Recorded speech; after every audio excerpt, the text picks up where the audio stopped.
Olá, boa noite. Boa noite, Mauro. Boa noite, Gabi. Está no ar o Rede TV News. Deputados aprovam urgência da tramitação do arcabouço fiscal. Foram mais de 350 votos a favor. O texto vai ao plenário semana que vem. A Câmara dos Deputados instala CPIs para investigar o movimento dos trabalhadores sem terra, a manipulação no futebol brasileiro e o rombo bilionário da Americanas. E você vai ver também. Após a Petrobras reduzir preços, consumidor já encontra combustível mais barato nos postos. Motoristas de várias cidades brasileiras encontraram a gasolina mais barata hoje, um dia depois de a Petrobras reduzir o preço do combustível para as distribuidoras. Logo cedo, motoristas procuraram os postos em busca de economizar. Eu acho que é muito alto, então qualquer centavo a menos já ajuda no bolso. No Recife, a gasolina, que antes era vendida a R$ 5,19 por litro, podia ser encontrada por R$ 5,09. Mas muitos postos ainda não adotaram os novos preços. Em Fortaleza, quem pensou em pagar menos se frustrou. O litro da gasolina continua custando, em média, R$ 5,79. O Sindicato do Comércio Varejista de Derivados de Petróleo do Ceará informou que ainda não há previsão para o reajuste no estado. Os postos de combustíveis, eles dizem que ainda está com o petróleo deles no preço do antigo, né? Aí, no novo carregamento é que eles vão dar a diferença. Vamos aguardar aí para ver. Eu mesmo hoje abasteci ainda com o preço antigo, né? Em alguns postos de Belo Horizonte, a gasolina era vendida a R$ 4,98 o litro, uma redução de 21 centavos. Em São Paulo, os preços caíram cerca de 10 centavos. Eu abasteço umas 3 vezes no mês, então acho que eu vou sentir uma grande diferença na redução do preço. Todo o transporte hoje, tudo escoa no fim com o uso do combustível, tudo por rodovias. E as pessoas talvez não se deem conta disso, mas impacta no preço de tudo que a gente consome. Nesse posto na zona sul do Rio de Janeiro, a gasolina ficou 20 centavos mais barata. A maioria dos postos da cidade reduziu os preços dos combustíveis hoje mesmo. E a expectativa é de novas reduções nos próximos dias. Isso porque os postos ainda têm em estoque combustíveis comprados a preços mais altos. À medida que novos lotes cheguem, o valor deve diminuir. Segundo a Agência Nacional do Petróleo, no Rio, o preço médio da gasolina deve cair de R$ 5,52 para R$ 5,07. Em São Paulo, o valor deve ir de R$ 5,38 para R$ 4,95. Segundo a Petrobras, o preço médio do combustível na bomba em todo o país deve diminuir de R$ 5,49 para R$ 5,20 por litro. Isso é bom para gente que trabalha com carro, gente que toda hora está parando para abastecer. O diesel e o gás de cozinha também sofreram reajuste, viu? Segundo a Petrobras, o valor médio do litro do diesel pode chegar a R$ 5,18 para o consumidor final. Já o botijão, na média nacional, pode ser encontrado a R$ 99,87. O presidente do Banco Central, Roberto Campos Neto, disse que a queda da inflação deve se tornar mais lenta. A declaração foi feita na abertura da primeira conferência anual do Banco Central do Brasil. Campos Neto, que participou por videoconferência, ele lembrou que a instituição foi uma das primeiras do mundo a promover um aperto monetário.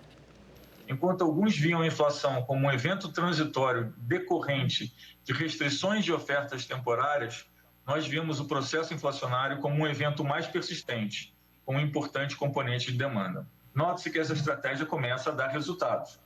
A inflação no Brasil começou a diminuir relativamente mais cedo em comparação a outros países em desenvolvimento. Como temos argumentado, o processo de desinflação deve continuar, porém de forma não linear.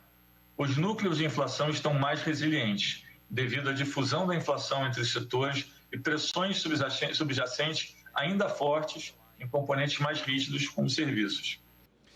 Tem vários economistas que identificam essa questão da inflação por demanda. Hoje, durante um evento em Brasília, o presidente em exercício, Geraldo Alckmin, disse que está otimista e espera a aprovação da reforma tributária ainda este ano. Alckmin afirmou também que a inflação no país está em queda e que a taxa básica de juros deve cair nos próximos meses. E estou otimista, eu acho que está maduro o projeto de reforma tributária, bastante discutido, debatido.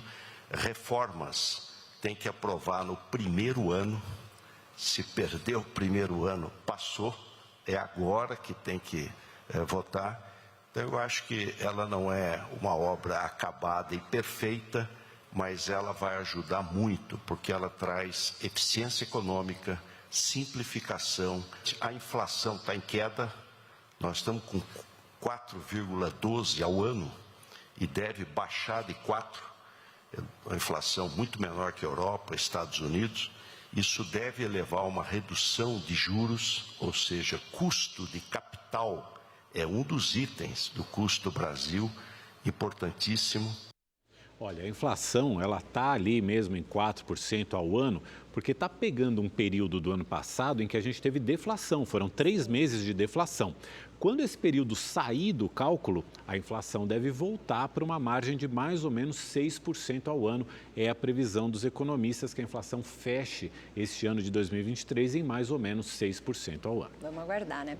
Bom, a Câmara dos Deputados aprovou agora à noite a urgência para a votação do projeto do arcabouço fiscal. A gente vai a Brasília, onde a repórter Maria Ferreira tem as informações ao vivo para a gente, né, Maria? Boa noite para você.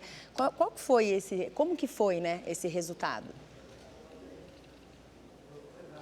Olha, o governo conseguiu uma ampla maioria, viu, Gabriela? Boa noite para você, para o Mauro e a todos que nos acompanham. Foram 367 votos a favor do pedido de urgência e 102 contra. Com isso, o projeto de lei do arcabouço fiscal vai poder ir diretamente para ser votado em plenário, sem passar antes pelas comissões da Casa, como é feito comumente com outros projetos de lei. O relator do projeto, o deputado Cláudio Cajado, está esperando que ele seja votado já na quarta-feira da semana que vem. E o governo está otimista, viu? Isso porque essa votação de hoje, do pedido de urgência, serviu como uma espécie de termômetro ali para eles sentirem como é que estão os ânimos dos deputados para essa votação que vai acontecer na semana que vem do mérito do projeto. E olha só, hoje, durante a Comissão de Finanças e Tributação da Câmara, o ministro da Fazenda, Fernando Haddad, elogiou o trabalho do relator Cláudio Cajado e disse que está esperando mais de 300 votos na semana que vem. Vamos ouvir o que ele falou. Agora, quando você tem uma casa com 513 parlamentares, né, com visões diferentes, o relator fez um trabalho para tentar buscar aquele centro expandido, vamos dizer assim, para obter o resultado pretendido. Não apenas os 257 votos para aprovar uma lei complementar, mas um espaço ainda maior, de 300, 350 votos, para sinalizar ao país que este centro está sendo reforçado, que nós estamos despolarizando o país para o bem do próprio país.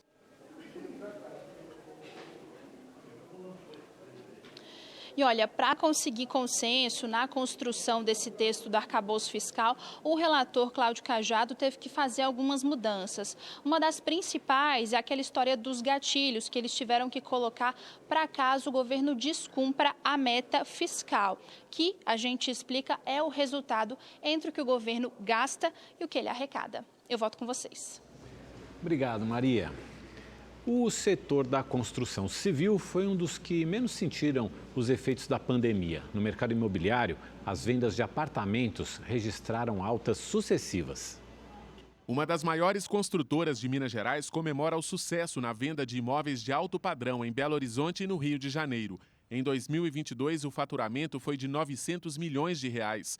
Neste ano, com a entrega de novos empreendimentos, a previsão é chegar a 1 bilhão e 300 milhões, alta de quase 50%. Tem obra que começou em 2020, 2021, 2022, as de 2020 nós estamos entregando agora, a de 2021 vamos entregar mais no final do ano. Nos meses de janeiro e fevereiro deste ano, a Câmara do Mercado Imobiliário de Minas Gerais registrou a venda de quase 3 mil apartamentos em Belo Horizonte, um pouco menos que no mesmo período de 2022.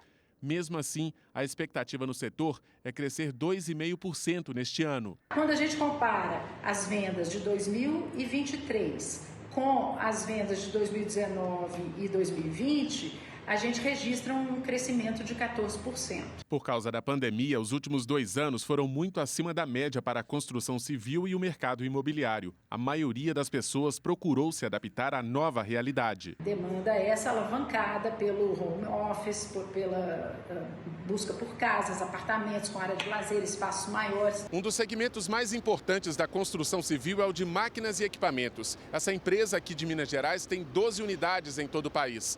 O crescimento nos primeiros meses desse ano superou as expectativas. A alta foi de 10% acima da projeção inicial e até o final do ano são esperados outros 10% de aumento nas locações. Os investimentos que estão sendo feitos, pela iniciativa privada, isso tem alavancado muito o nosso mercado. Com a demanda cada vez maior, vinda principalmente da construção civil, a empresa passou a investir no aumento da frota e da mão de obra. A questão da pandemia para a construção civil não foi um problema, pelo contrário, nós tivemos um boom na construção civil no período de pandemia.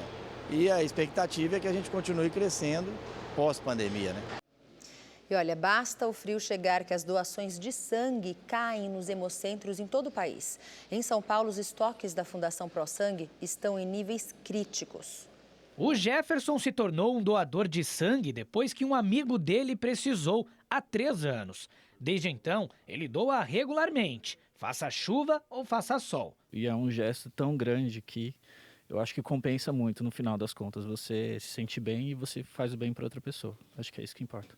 Só que muita gente não tem essa consciência. E justamente nessa época mais fria do ano, as doações começam a diminuir. Com a queda nas temperaturas, as doações de sangue caem em torno de 20%, o que preocupa e muito o Hemocentro de São Paulo, que atende mais de 80 hospitais da capital e região metropolitana e precisa de pelo menos 370 bolsas de sangue por dia para manter os estoques com a quantidade ideal. Hoje, a Fundação Pro Sangue está funcionando com apenas 40% da capacidade total. Todos os tipos estão ruins, principalmente O positivo e todos os RH negativos. E se for levar em conta O positivo e os RH negativos, esse valor é bem menor que 40%. Cada bolsa como essa pode salvar a vida de até 4 pessoas.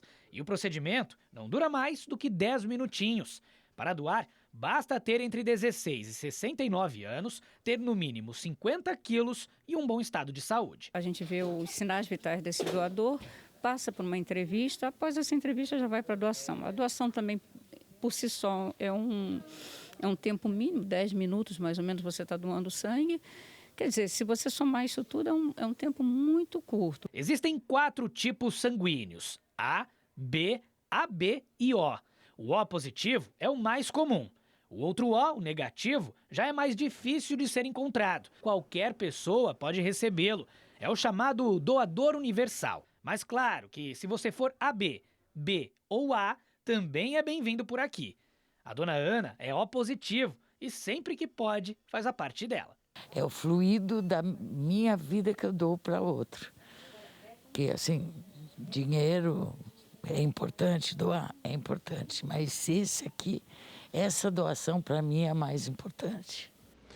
O agora ex-deputado federal Deltan Dallagnol concedeu a primeira entrevista coletiva depois de ter o mandato cassado pelo Tribunal Superior Eleitoral. A gente vai agora a Brasília falar com o repórter Igor Damasceno, que acompanhou essa entrevista. Igor, boa noite. O que disse Deltan Dallagnol? Oi, pessoal. Deltan Dallagnol disse que foi vítima de perseguição política, viu? Boa noite a vocês, também a todos que nos acompanham. Com o Salão Verde da Câmara dos Deputados lotado de aliados políticos, o ex-deputado federal disse que teve o mandato cassado porque combateu a corrupção e que isso despertou a ira de pessoas que um dia ele acusou. Dallagnol disse ainda que o Tribunal Superior Eleitoral é partidarista e que os ministros da Corte Eleitoral viram uma inelegibilidade imaginária. Vamos ouvir o que disse o deputado, agora ex-deputado federal Deltan Dallagnol, em coletiva de imprensa. A Constituição e a lei da ficha limpa é clara. Ficam inelegíveis membros do Ministério Público que saem na pendência de processo administrativo disciplinar. É clara, é objetiva. Existia algum processo administrativo disciplinar? Não, nenhum, zero. Mas eles construíram suposições. Uma primeira suposição de que reclamações poderiam se converter em algum procedimento disciplinar. Uma segunda suposição de que algum poderia gerar condenação. Uma terceira suposição de que alguma condenação poderia ser a demissão. E uma quarta suposição de que eu sabia tudo isso. E olha, a cassação do mandato de Deltan Dallagnol, claro, repercutiu entre os parlamentares. A reação do Congresso Nacional foi imediata, especialmente entre os parlamentares aliados do agora ex-deputado federal. Aqueles que deveriam resguardar a Constituição, nem os precedentes do próprio TSE eles observam. Então, numa ilegalidade flagrante, num espírito, infelizmente, de revanche. Pesa contra ele outras acusações, de gastos antecipados fora do período de campanha, de abuso do poder econômico, de Caixa 2, gastos que foram feitos às escondidas. O Podemos do Paraná, partido de Dallagnol, disse que não poupará esforços na avaliação de medidas que ainda podem ser tomadas. Pelas redes sociais, o senador Sérgio Moro afirmou que ficou estarrecido com a decisão do Tribunal Superior Eleitoral. Por unanimidade, a Corte Eleitoral cassou o registro de candidatura de Dallagnol ao analisar os recursos do Partido da Mobilização Nacional e da Federação Brasil da Esperança, formada por PT, PCdoB e PV. As legendas defendem que ele não poderia concorrer nas eleições de 2022 por causa de uma condenação no Tribunal de Contas da União por gastos com diárias e passagens. Além disso, ele também não poderia se candidatar por ter pedido exoneração como procurador do Ministério Público, enquanto era alvo de 15 procedimentos administrativos pendentes no Conselho Nacional do Ministério Público. O relator do processo, o ministro Benedito Gonçalves, entendeu que Deltan fraudou a lei de inelegibilidade ao pedir a exoneração do cargo. Se Deltan Dallagnol fosse condenado na época como procurador, ele se tornaria inelegível. O recorrido antecipou seu pedido de exoneração de forma proposital, exatamente para evitar que os outros 15 procedimentos diversos que tramitavam contra ele fossem convertidos ou dessem origem aos pais. Deltan Dallagnol foi procurador da República entre 2003 e 2021, quando pediu exoneração. O ex-procurador coordenou a Operação Lava Jato em Curitiba e foi um dos responsáveis pela prisão do presidente Lula em 2018. Dallagnol foi o deputado federal mais bem votado do estado do Paraná, com quase 345 mil votos. No site do Tribunal Superior Eleitoral, Dallagnol já aparece como deputado federal não eleito. O TSE decidiu que os votos serão computados para o partido. A defesa de Dallagnol ainda pode recorrer no TSE e no Supremo Tribunal Federal, mas enquanto isso, ele fica sem mandato. E após a cassação da candidatura de Deltan Dallagnol, o Tribunal Regional Eleitoral do Paraná fez a recontagem dos votos. Com o novo cálculo, quem assume a vaga deixada pelo ex-procurador será o pastor Itamar Paim, do PL. A Justiça do Amazonas condenou o ex-presidente Jair Bolsonaro a indenizar em R$30 mil por calúnia o senador Omar Aziz, do PSD. Bolsonaro afirmou que o senador havia sido acusado de pedofilia. Aziz processou o ex-presidente. A Justiça considerou que houve manipulação dos fatos para criar fake news. Além do pagamento da indenização, Bolsonaro foi condenado a publicar a sentença em todas as redes sociais dele. O ex-presidente ainda pode recorrer. O Ministério Público Federal avaliou que o governo de Jair Bolsonaro tratou as joias sauditas apreendidas como um bem privado do ex-presidente e não como acervo público presidencial. A conclusão está em um ofício do Ministério Público de Guarulhos, assinado em 24 de abril. No documento, Gabriela Rosri, a procuradora responsável pelo caso, defende uma busca e apreensão na casa de Marcelo da Silva Vieira, capitão da Reserva da Marinha. No governo Bolsonaro, Marcelo era chefe do gabinete responsável por receber e encaminhar presentes ao presidente. A investigação da Polícia Federal apontou que, no final de dezembro do ano passado, o tenente-coronel Mauro Cid, chefe da Ajudância de Ordens da Presidência, entrou em contato com Marcelo e afirmou que presentes destinados ao presidente chegariam no dia 29 daquele mês e reforçou que o presente seria entregue ao titular, no caso, o presidente da República. A partir desse trecho do depoimento, a procuradora afirma ser possível concluir que Marcelo Vieira concordou em facilitar uma eventual incorporação privada do bem.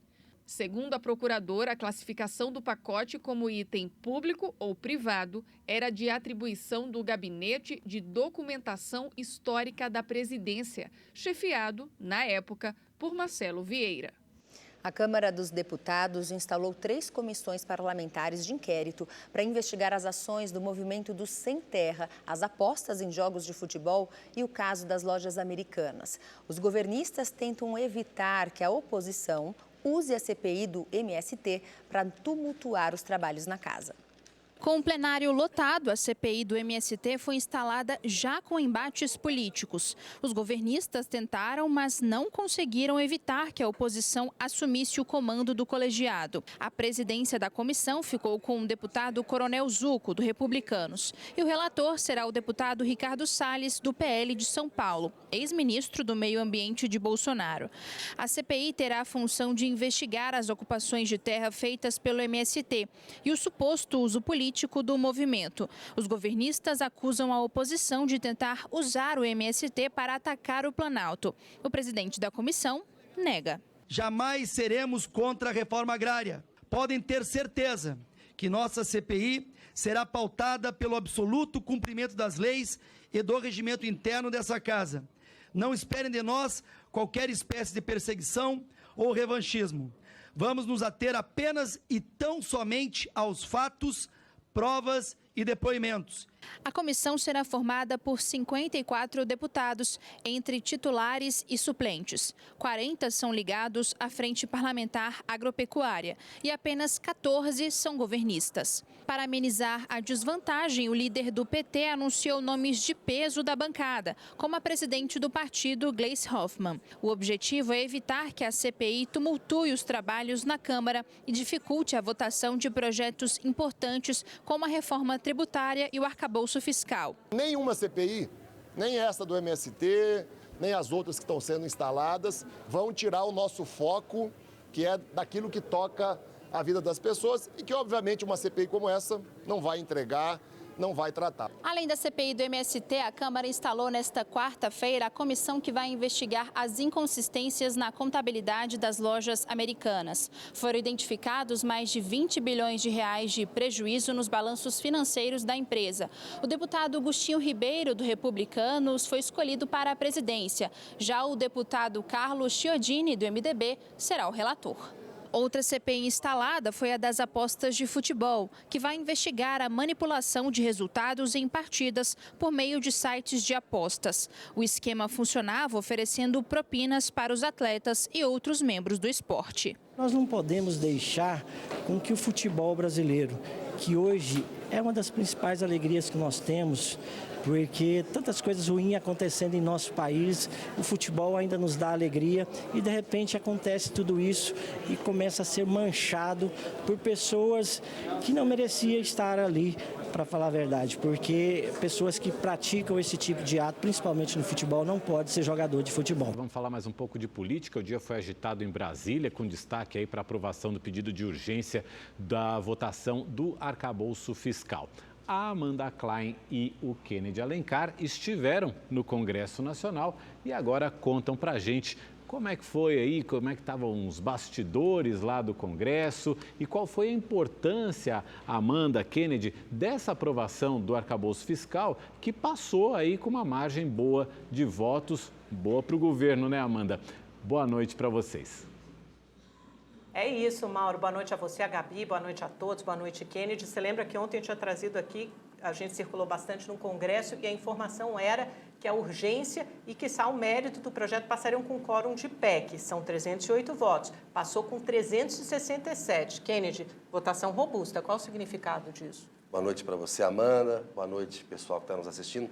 É uma notícia boa para o governo, é uma vitória do governo. Agora, essa é uma agenda, como a Amanda explicou ontem e a gente acompanhou hoje, suprapartidária. Não significa que essa seja a base do governo no Congresso para outros tipos de votação, porque é uma agenda que interessa ao Arthur Lira, a partidos conservadores que querem votar e votaram a favor da urgência. Ontem diziam para a gente que haveria 30 votos mais ou menos no PL, foram 28 hoje, não é isso, Amanda? Exatamente, 28 favoráveis. Favoráveis. Né? De uma bancada de 100, 99 deputados que agora virarão 100. Então, quer dizer, 1/3 da bancada quase votou a favor. Não, e é significativo, quase um terço da bancada do principal partido de oposição.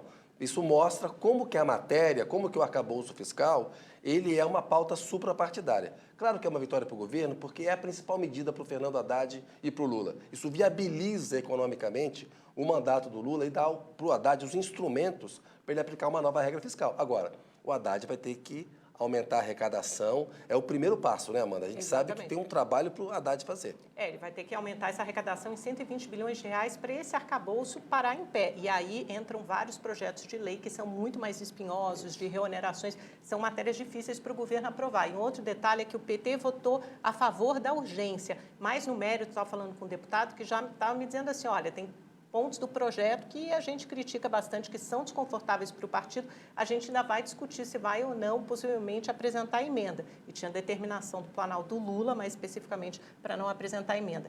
Nós discutimos hoje, ela está falando com o Zeca Dirceu, que é o líder do PT, a gente falou desse assunto com ele. Sim, também. E ele estava falando, olha, tem gente no PT que gostaria de mudar o projeto. Só que o Lula pediu para não ter emenda e a gente na bancada está trabalhando para o PT não emendar. Por quê? Porque o PT é um partido do governo, o PT tem que assumir as posições políticas, tem que dar o exemplo. Se o PT não dá, fica mais fácil para a oposição. Vamos ver a votação do mérito na semana que vem. Outro assunto que repercutiu muito, instalação de CPIs. Você acha que a CPI do MST, liderada pela oposição, relatoria e presidência da oposição, representa um risco para o governo? Não, risco tem, porque o MST é um aliado do governo e é uma pauta que a extrema-direita mobiliza demonizando o movimento social. É uma tentativa de criminalizar o MST. Essa CPI não tem fato determinante. É uma CPI que, do ponto de vista político, ela representa um risco. Agora, eu fiz uma entrevista com o João Pedro Stede na semana passada, lá no É Notícia, na Rede TV. Eles estão se preparando para ir para a CPI para enfrentar, por exemplo, o Ricardo Salles, que será o relator da CPI. Ou seja, há também uma preparação do governo, e nós tivemos hoje como a fonte do governo que nos disse isso, que eles também vão para o embate, e o PT escalou gente importante para participar dessa CPI. Gleice, né? Samia Bonfim, quer dizer, tem pessoas ali que entendem presidente do partido. Exato. E outra informação é que a CPMI dos atos golpistas, o Arthur Maia, que provavelmente será o presidente dessa CPMI, me deu a informação agora à noite de que o Rodrigo Pacheco, presidente do Senado, disse que ela será instalada sim na terça-feira que vem. Então, olha, são 4 CPIs, é muita coisa para o governo administrar. Vamos passar rápido para outro assunto, tem pouco tempo. Deltan Dallagnol. E aí, Kennedy, o significado político disso? Para o Deltan Dallagnol é um isolamento total, não haverá nenhuma reação do Congresso, do Arthur Lira, nós tivemos lá, presidente da Câmara, uma reação corporativa em defesa dele. Ele, no discurso agora, que ele fez hoje, atacou as instituições, atacou os políticos, só reforçou o isolamento político. A gente também conversou com gente no Senado, que foi vítima da Lava Jato. Todo mundo num tom de celebração, porque o Dallagnol estava ladeado pelo Eduardo Bolsonaro. Ele foi uma espécie de serviçal da extrema-direita. A Lava Jato ajudou a extrema-direita a chegar ao poder. E ele sai pela porta dos fundos, porque tem unanimidade no Tribunal Superior Eleitoral para condená-lo. E olha, só para a gente entregar de volta para a redação, 2 informações importantes. A primeira, referente à indicação do governo do Lula para o Supremo Tribunal Federal, a indicação do Cristiano Zanin, advogado-presidente, foi advogado-presidente, deve ser feita possivelmente na semana que vem, na volta do Japão, essa é uma informação que obtivemos hoje, e a indicação para a Procuradoria-Geral da República. Qual o nome mais quente do bolsão de apostas? É do subprocurador Antônio Carlos Bigonha. Então, tem uma possibilidade de o Lula não seguir a lista tríplice, ele já disse que não quer seguir aquela lista da Associação Nacional dos Procuradores da República, que é o que ele e a Dilma fizeram, indicando o primeiro da lista. Eles acham que haveria uma instrumentalização de investigações contra o governo, portanto, o Bigonha aparece hoje na Bolsa de Apostas como mais cotado. Amanda. Mauro, Gabi, com vocês. Tchau, tchau. Boa noite. Obrigada, gente. Obrigado, boa noite para vocês. Kennedy. Olha só, criminosos atacaram um carro forte na rodovia Luiz de Queiroz, na altura de Santa Bárbara do Oeste, no interior de São Paulo.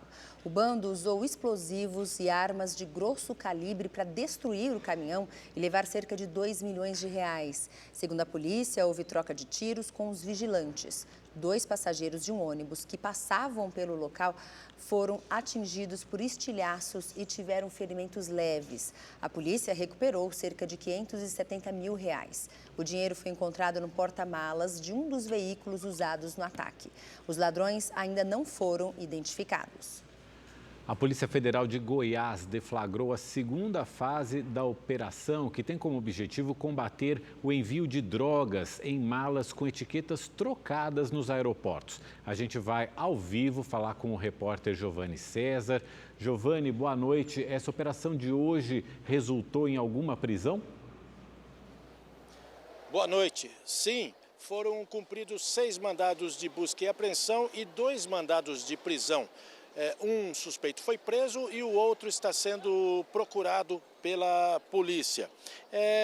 Esses mandados de prisão, esses funcionários terceirizados do aeroporto de Guarulhos são suspeitos de envolvimento no tráfico internacional de drogas. Essa operação de hoje, essa fase de agora, é um desdobramento de uma operação iniciada em abril, quando foram cumpridos 6 mandados de prisão, também contra funcionários de empresas terceirizadas aqui do aeroporto de Guarulhos, pela troca de etiquetas, que resultaram inclusive na prisão de 2 brasileiras na Alemanha. Elas ficaram 40 dias presas. No dia 5 de março deste ano, as goianas Jane Pauline e Kátia Bahia foram detidas assim que desembarcaram na Alemanha. Em Frankfurt, a polícia localizou dentro do bagageiro do avião, em 2 malas etiquetadas com os nomes dessas brasileiras, 20 quilos de cocaína em cada uma dessas malas. Depois, as investigações mostraram que elas eram inocentes, que, na verdade, funcionários aqui terceirizados de empresas que operam aqui no aeroporto de Guarulhos fizeram a troca de etiquetas. Pegaram etiquetas com os nomes dessas brasileiras e colocaram em malas recheadas de cocaína. Mauro, Gabi. Obrigada pelas suas informações, Giovanni. Boa noite para você. Hoje é o Dia Internacional de Combate à Homofobia. E aqui no Brasil, a população LGBTQIA+, luta para ser respeitada e deixar de passar por situações de violência. Desde 2019, o Supremo Tribunal Federal decidiu que a homofobia e a transfobia são crimes no Brasil, com a aplicação da lei do racismo. O acusado pode ser condenado a cumprir pena de 1 a 3 anos de prisão, além de precisar pagar multa. Infelizmente, essa decisão veio tarde para algumas famílias, como a de Laura Vermonte. Aos 18 anos, a jovem foi morta por ser transexual em junho de 2015. O júri popular absolveu 2 réus e condenou 3 por lesão corporal leve. E nenhum dos 3 vai cumprir a pena, que seria de 1 ano de prisão, pois a decisão prescreveu. Um descaso total. Muito sofrimento, até hoje, graças a Deus que nós estamos trabalhando, porque senão... Ali quem foi julgado não foi os réus, não, foi a minha filha e a família. Isso era chamada de travesti, ou Davi, ou David. Eu vou continuar até o fim, eu quero a justiça. Eu quero a justiça. Justiça tem que ser feita. O 17 de maio, Dia Internacional de Combate à Homofobia, é muito representativo para a população LGBTQIA+. Foi neste dia que a Organização Mundial da Saúde retirou a homossexualidade da lista internacional de doenças. Mas, de acordo com a ONU, 67 países ainda criminalizam relações entre pessoas do mesmo sexo. 10 nações têm pena de morte e outras 20, diversidade de gênero é crime. Todos os anos, centenas de brasileiros homossexuais e transexuais são assassinados. O site do Observatório de Mortes e Violência contra LGBTQIA+, no Brasil, denunciou a ocorrência de mais de 270 mortes dessa parte da população, de forma violenta no país no ano passado. Desse total, quase 230 foram de assassinatos, o que corresponde a mais de 80% dos casos. Os gays já podem casar, já podem... As travestis registrar o seu nome social, podem fazer operações transexuais, inclusive financiadas pelo próprio SUS, mas o Brasil continua sendo o país onde mais LGBTs são assassinados no mundo. Apesar do final trágico da história da Laura, ela serviu de inspiração para a criação desse Centro de Cidadania LGBTQIA+, aqui na Zona Leste de São Paulo. Espaços como esse são importantes, pois oferecem políticas públicas e proporcionam redes de apoio. A gente está aqui tentando conscientizar as pessoas. Nós temos alguns equipamentos que são fixos, como esse que nós estamos agora, por exemplo, que é um Centro de Cidadania de Acolhimento Laura Vermont, mas nós temos mais 4 espalhados pela cidade, um em cada determinada zona e também temos as unidades móveis, porque muitas vezes as pessoas não vêm até aqui, mas a gente precisa ir até os bairros, conscientizar as pessoas de que nós estamos aqui, de que nós existimos e que para dentro do armário a gente não volta mais. Armário é lugar para guardar coisas e não pessoas. A Carol foi atendida e participa do centro. Ela reforçou a importância para as mulheres trans, que ainda enfrentam muita violência. A gente passa por situação de violência todo instante, todo momento. Todo momento na rua a gente está passando por situação de violência. Eu precisei, vim, fui bem acolhida, estou sendo bem acolhida. E assim, tenho um prazer de estar aqui, descobri muita coisa que eu não sabia que tinha direito e que tinha deveres, né? Aqui eu descobri que eu tenho direitos e deveres. E o Rede TV News fica por aqui. Boa noite para você. Obrigado pela companhia, boa noite e até amanhã.